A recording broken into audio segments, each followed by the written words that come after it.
Olá, hoje nós vamos iniciar nosso estudo de Torá aqui na Yeshivat Bnei Noach, começando pelo primeiro versículo da Torá, de Gênesis, Bereshit, Bara Elokim, no início criou Deus os céus e a terra.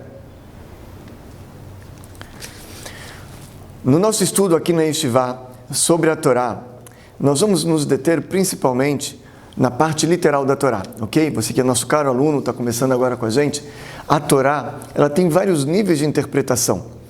O mais clássico é aquilo que nós chamamos de Pardes. Pardes é formada essa palavra pelas iniciais da palavra Pshat, Pei, Resh, que é o Remes, Dalet, que é o Drush, Samer, que é o Sod, ou seja, a parte literal.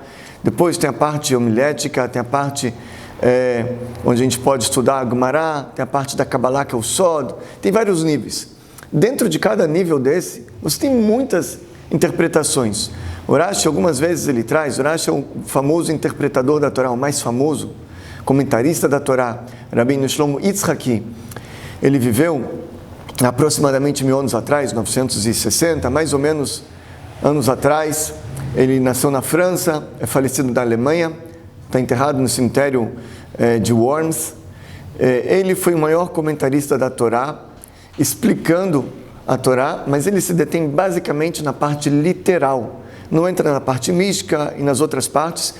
De vez em quando, o Rashi, ele traz também alguma explicação do Midrash, para quando é difícil da gente entender a parte literal, ok? Então nós vamos estudar a Torá baseado na parte literal. A parte mística é no módulo de Kabbalah, tá bom? Vamos lá, mesmo na parte literal, está escrito Shivim Panim La Torá. Você tem 70 facetas que você pode interpretar a cada versículo. E, na verdade, cada faceta você pode interpretar também de várias maneiras. Então é muito profundo e é praticamente sem fim. Mas, vamos lá, vamos estudar, ok? Começando do primeiro versículo, Gênesis 1, capítulo 1, versículo 1. Bereshit bara Elokim et hashamayim vet haaretz. No início criou Deus os céus e a terra. Vocês têm um PDF, ok? Vocês podem baixar, vocês estão acompanhando com a gente.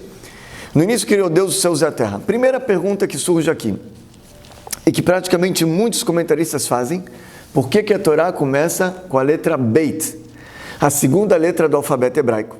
Por que não começa com a letra Aleph, a primeira letra do alfabeto hebraico? Então só aqui, gente, a gente tem várias e várias explicações, muitos comentários bonitos. Eu selecionei alguns que nós vamos ver hoje, um deles, e nas próximas aulas a gente vai continuar também aprofundando nesse assunto, tá? Então, por que o Beit? Então, eu vou tentar dar uma explicação para vocês, gente. Deus, ou melhor, digamos um arquiteto que ele quer criar, quer construir um grande edifício. Então, antes de construir o edifício, o que ele precisa fazer? Contratar funcionários, comprar o cimento ou fazer a planta? Então, eu posso dizer para vocês, agora eu estou aprendendo um pouquinho esse ramo, com a construção da nova sinagoga. Primeira coisa, você faz o projeto. Primeira coisa, você tem que saber aonde você quer chegar, antes do projeto. Qual o seu objetivo final? Eu quero uma sinagoga de tantos e tantos lugares, eu preciso ter salas de estudos, eu preciso ter uma cozinha, eu preciso ter isso e aquilo. Depois que você sabe o que você quer, aonde você quer chegar, você vai para o projeto. Mas você começa com o objetivo final, ok? Então, baseado nisso, gente, Deus também fez a mesma coisa. Deus é também um arquiteto do universo. O que ele fez? Em primeiro lugar, ele fez a Torá, ok? Ele fez a Torá porque o objetivo final da criação é a Torá. É por isso que a gente está aqui, para guardar a Torá, para guardar as mitzvot, para estudar. Depois que ele escreveu a Torá, ele foi para o mundo. Ele começou a construção do mundo, baseado na Torá. As leis da Torá são diferentes de uma lei civil. Um país que tem muito, por exemplo, atropelamento, eles têm que ser mais duros na pontuação da carteira ou nas multas de trânsito. País que tem muito roubo, eles têm que reforçar as leis contra os ladrões, por exemplo. Tem que ter leis mais rígidas. As leis da Torá é o contrário. Uma vez que ela proíbe o roubo, então aqui aconteceu que existem ladrões. A lei é a causa e o restante é a consequência. Mas, gente, o que eu queria dizer é o seguinte, que a Torá veio antes do mundo. Vou contar uma história para vocês. Todos vocês devem conhecer a famosa Septuaginta. Septuaginta, qual é a história dela? Bom, a história começa com Alexandre da Macedônia. Ele começou a conquistar vários países. O império estava se alargando muito, se alastrando muito. Ele conquistou o Egito e depois ele subiu para conquistar Israel. Conquistou Israel, mas logo depois ele faleceu. Ele faleceu muito cedo, com 33 anos. Como ele faleceu cedo, com 33 anos, ele deixou um herdeiro muito pequeno, que não tinha a capacidade, a condição de assumir o trono do pai dele. Portanto, o seu reino, o seu império foi dividido ao meio. Os Seleucidas e os Ptolomeus, ok? 2 generais, um era o Ptolomeu e outro era o Seleucida, eles se separaram, tiveram divergências. Um ficou governando sobre a parte sul, sobre o Egito e outros países, e outro pegou a parte de Israel para cima. Só que Israel justamente era o centro do conflito.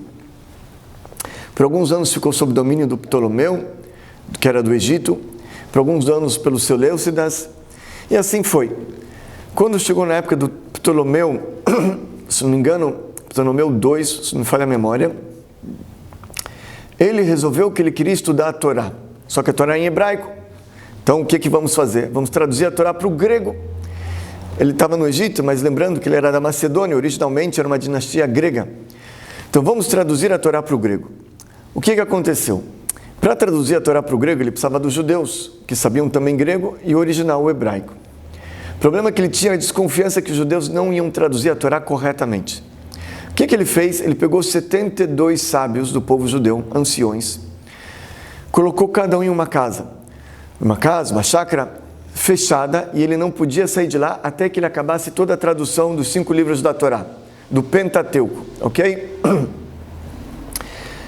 Por quê? Porque assim ele ia garantir a veracidade da tradução, ok? A lealdade, que a tradução seria correta. Por quê? Se um deles muda algo, a tradução dos outros 71 ia acusar que, opa, esse aqui errou. Se aquele segundo ele traduziu um outro versículo errado, os outros 71 iam acusar. Então, dessa forma, ele ia garantir que a tradução é uma tradução fidedigna. E ok, esses 72 traduziram a Torá para o grego, e eles mudaram, esses 72, 70 coisas. Cada um deles mudou 70 coisas. E por um milagre de Deus, eles mudaram exatamente as 70 coisas que justamente os outros 69 também mudaram. Ou seja, todo mundo mudou 70 coisas exatamente as mesmas, como se fosse uma comunicação telepática entre eles.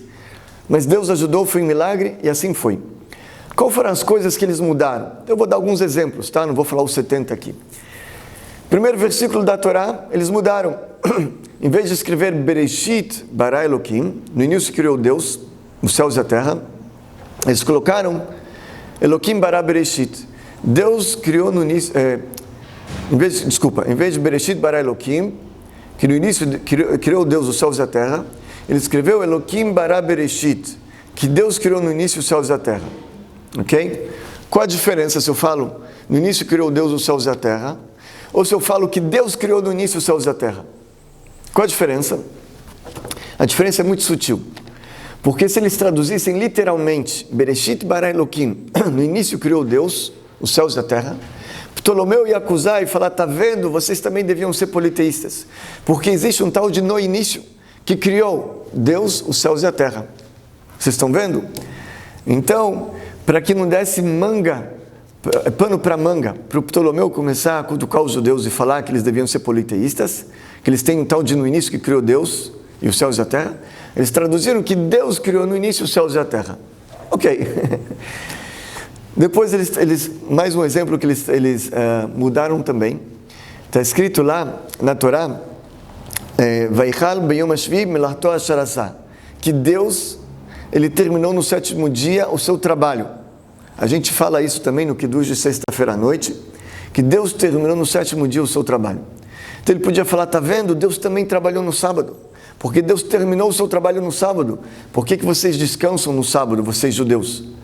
Então, outra vez, para não dar pano para manga, o que eles fizeram? Eles traduziram que Deus terminou na sexta-feira o trabalho e descansou no 7º dia. Mudaram, fizeram a mudança.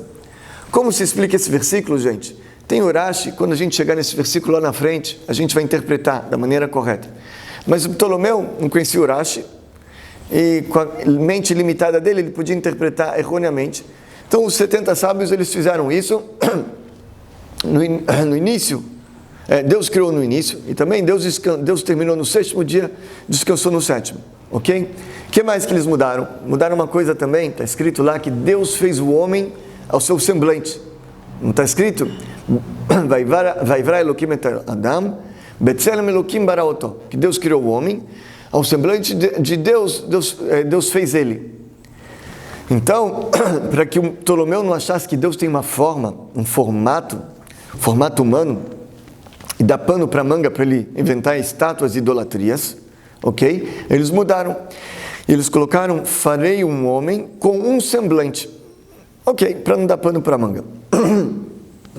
Como a gente interpreta esse versículo? Quando chegamos lá, nesse versículo, mais adiante um pouquinho do curso, a gente vai explicar. Outra coisa que eles mudaram, está escrito, Velo turlu et arnevet kitameu lachem. Deus ele fala para os judeus na Torá, não comerás a arnevet. Arnevet em hebraico é lebre, ok? Não comerá a arnevet, porque um bicho impuro é para vocês. O problema aqui é que o nome da mulher, da esposa do Ptolomeu, era Arnevet. Imagina se os judeus colocam na Torá, não comerás a Arnevet, entre parênteses. Ptolomeu vai pensar, está falando da minha esposa, porque é um bicho impuro para vocês. Imagina o caos que isso acontecer, que ia causar. Então, eles mudaram e colocaram, não comerás o bicho que tem as pernas jovens, pernas curtas, pernas jovens, se referindo à lebre, ok? Outra coisa que eles mudaram, quando Deus ele criou o mundo, lá no início está escrito que ele criou 4 rios, um deles está escrito lá, chama Zaav, Vevenashoam, que lá tinha o ouro e o ônix, uma pedra chamada Shoam, traduzem como ônix.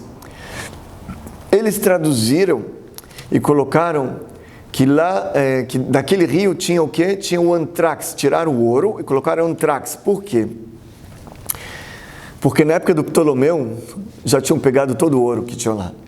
Gente, quando Deus deu a Torá para o Monte Sinai, então estava escrito lá que lá tem ouro. Não está escrito em nenhum midrash que o povo judeu saiu correndo para pegar o ouro lá, porque provavelmente já não tinha mais naquela época, já tiraram antes. Abrão já estudou a Torá na época de Abrão, ele era um profeta, antes da Torá ser entregue, mas já tiraram o ouro de lá. Então, se o Ptolomeu fosse realmente naquele local, verificar se tem ouro, e não tinha ouro, ele podia falar, olha, tá vendo? A Torá de vocês está errada, não tem ouro nenhum, é mentirosa a Torá. Então, eles mudaram, lá tem um antrax, um parênteses aqui, abrindo. Essa palavra antrax é um carvão vegetal, o que é um combustível de carvão vegetal, um carvão vegetal. É muito interessante porque eu me lembro, há uns 8, 9, 10 anos atrás, um tempo atrás, não me lembro exatamente quanto tempo, alguns bons anos atrás, começou a ter aquele surto, aquelas atentados de antrax. Os terroristas botavam antrax em cartas, a pessoa abria, respirava aquilo e morria. Não sei se vocês se lembram. O Correio dos Estados Unidos estava todo com medo, enfim. E aí, foi justamente naquela semana que a gente estava lendo essa porção da Torá, que explodiu todo aquele surto de antrax. Muito interessante. O primeiro Rebbe de Rabat fala que a gente deve viver com a porção semanal da Torá. Então, aquilo que a gente está lendo na Torá, a gente vive com aquilo e aquilo tem uma influência também no nosso dia a dia. Bom, isso é entre parênteses. Mas voltando ao nosso assunto, no primeiro versículo da Torá, como falamos, em vez de colocar Bereshit bara Elokim, no início criou Deus os céus e a terra, eles colocaram Elokim bara Bereshit, Tashamai vetaretz, que Deus criou no início os céus e a terra. Qual a diferença em hebraico? A diferença é que quando eu falo no literal, no início criou Deus os céus e a terra, ela começa com a letra Beit, Bereshit, Beit, a segunda letra do alfabeto. E quando eu falo que Elokim bara Bereshit, Elokim começa com a letra Aleph, a primeira letra do alfabeto. Então a tradução da Torá, da Septuaginta, para o grego, começa com a Aleph. E o original que Deus deu para o povo judeu no Monte Sinai, começa com Beit, com a segunda letra.